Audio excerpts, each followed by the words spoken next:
Shri Gurubhyo Namaha children, this is the continuation of Unit 2 Joint Stock Company.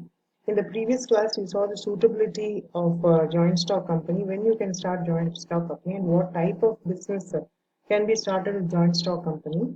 And we saw the legal formalities required or complied by the entrepreneur. He has to have a PAN card and he should open a current account. And what are the basic documents that he should possess? There is a private company. If you're going to have a public company or a private company, what are the different documentation, basic documentation required, and how to register a company, the steps involved in incorporation of a private company we saw. And we saw what are the taxes you should register with. Now, the earlier tax system like service tax, VAT, sales tax, and excise tax, all these tax have been replaced by one tax, one nation, that is GST. We saw in detail what is GST, what is IGST, what is SGST, what is CGST. So now we are going to continue with what are the procedures for obtaining registration. So applying to the nearest central excise division office in Form A1 along with the self-attested copy of PAN issued by the Income Tax Department. After post-verification, a regular registration certificate in Form RC is normally issued immediately as far as. So after that, these are the procedures before you register your company. Okay, to the registrar or company, you will furnish all the details required, and then after that they will give you a certificate asking you to commence the business. Now, what do you mean by customs duty? Now, another legal formalities that if at all you're going to export, you're going to import, then you have to know what's custom duty. Custom duty is a type of indirect tax levied on goods imported either in or to India, not both as well as goods exported from India. What do you mean by export? Export means if you are going to sell goods from India to other places, it's called as export. If you're going to bring in, there is import from other countries, for example, from Japan, from Australia, from Denmark, you're importing Denmark chocolates.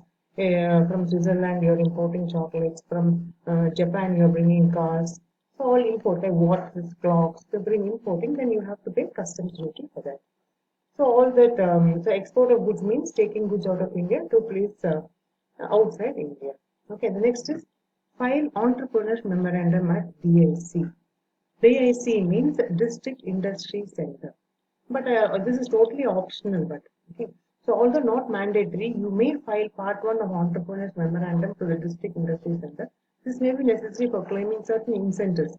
So and some subsidies they will give you if you start a company. You might be getting some subsidies. So for that you can file with DIC so that you are you're eligible for some subsidies. So you have to undergo certain formalities at the state level. Then you have to apply for TAN. What do you mean by TAN? TAN is nothing but tax deduction and collection account number, and it's a 10 digits alphanumeric number required to be obtained by all persons who are responsible for deducting or collecting tax.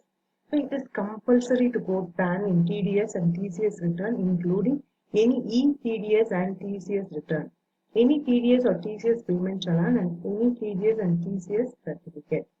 Now, what do you mean by TDS? TDS means tax deducted on source. Then what do you mean by TCS? TCS is tax collected at source. Now, TDS is to collect tax at the source from where an individual's income is generated. Now, for example, I'm employed.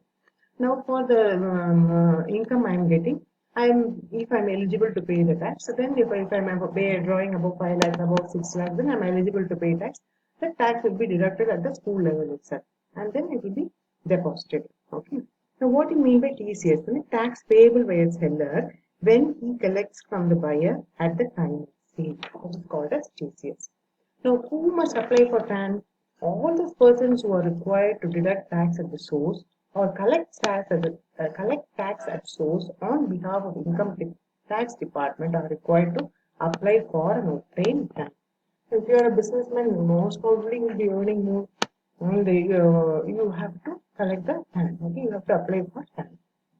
Then permission required at the construction stage. Now you are going to start a company, you have decided, you have made a business plan, then you have applied to the registrar of companies, you have given all the documents required, you have completed all the formalities. Now, what are the permissions required when you're going to construct? You're going to construct a big factory, it's a 100 crore project, And however, what are permissions? What are the permissions required when you're going to construct it?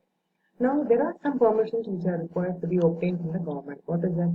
Application for plot, shed, offer letter, payment of earnest money deposit. Then allotment of plot or shed or payment balance account accompanies price, taking over possession thereof. Then application for insurance of NOC, no objection certificate. Then SSI registration. Now SSI registration is obtained from the Director of Industries of the concerned state. Okay, of a particular state. For example, if it's in Tamil Nadu or Tiruvallur district or Kanchipuram district or wherever, the Director of Industries of the concerned state will be issuing the SSI registration. Then execution of lease agreement. Now I'm not going to, the land is not, I'm not owning the land. I'm going to take the lease, then execution of lease agreement. Then application of grant of connection of construction of water, application of grant or connection of construction power. So all that is required. That is on construction stage. So application, I need a plot, then I need a shed on that. Then whatever required to put your factory in place. Then post construction, after the construction is over, what are the things you should, what are the permissions you require? So building completion certificate, drainage certificate, tree plantation certificate, permission for mortgage, NOC from pollution control. Now supposing your factory is ejecting a lot of smoke, or if it is excreting water, unwanted water, you have to treat it and then send it. So then final fire clearance, NOC from environmental department, then industrial safety permit, sanction of permanent power, sanction of permanent water and sewerage connection. So all this you should get. Okay, it's all the permission you should get after construction of your factory. The next 11th legal requirement is what? Employees Provident Fund. That is PF. So application for establishments employing 20 or more persons can engage in industry. So supposing you have 20 and more employed in your factory, then you are supposed to pay Provident Fund. You have to collect the money. You are supposed to pay some amount as an employer, and from the employee you should collect the money, and then you have to deposit in the employer's Provident Fund. Then employee state insurance scheme. The act is applicable to non-seasonal factories employing 10 or more persons. Underline 10 or more. So ESI is for the medical benefits. Okay. Next. The scheme has been extended to shops, hotels, restaurants, cinemas, including preview theaters, then road motor transport undertakings and newspaper establishments employing 20 or more persons. Then we can just go read through these children. I have already explained to you what are all the legal formalities required for you to start, required by an entrepreneur in case you are planning to start a joint stock company. You should have a PAN card, you should have open a current account, and some basic documents you should have: voter ID, PAN card, passport license, latest telephone bill. Then if it is a private limited company, you should go to the registrar of companies to get your things registered, furnishing with the appropriate documents like memorandum, article.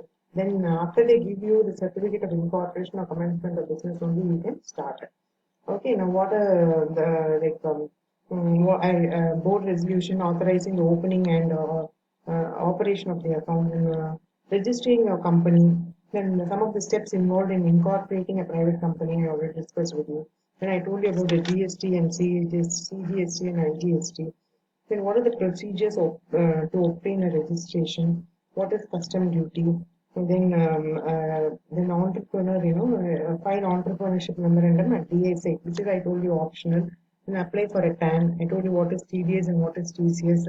Then permission before the construction and after construction. Then if you have more than 20 employees, then you have to apply. You have to apply. You are applicable for establishing one.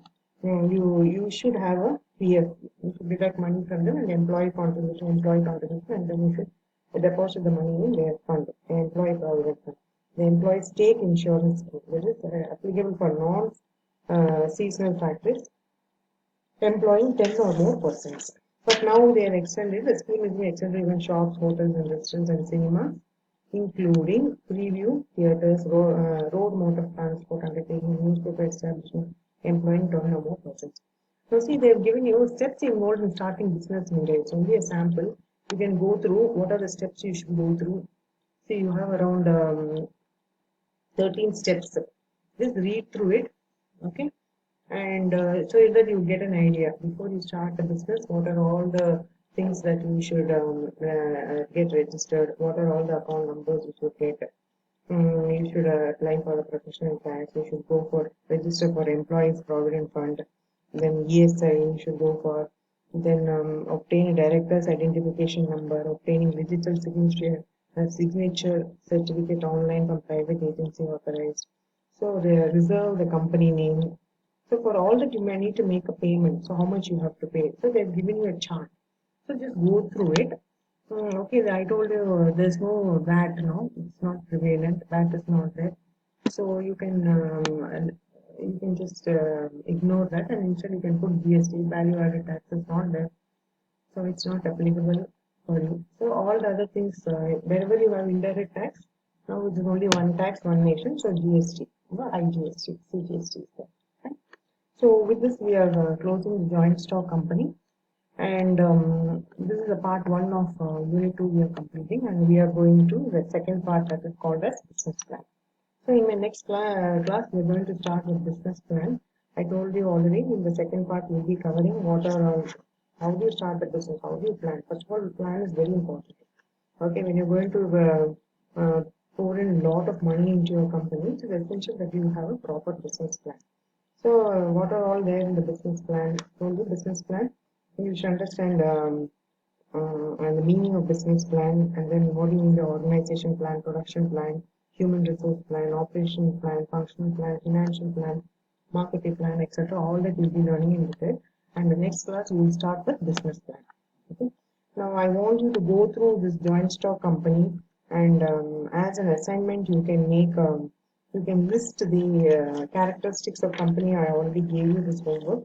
I want you to know what are all the documents necessary to start a private company, private limited company. Okay, what are the documents you should submit? What are the contents of memorandum of association? What are the contents of articles of association? You already learned in 11th standard. So you go through this and list the contents of memorandum, contents of articles, and what are all the procedures necessary to start a private limited. So that is your assignment for this joint stock company. And in my next class, I will be teaching you what business plan. So thank you, children. I hope you will complete the assignment. And tomorrow, most probably tomorrow, I will be meeting another class. That is only business plan. Okay, I hope you have understood.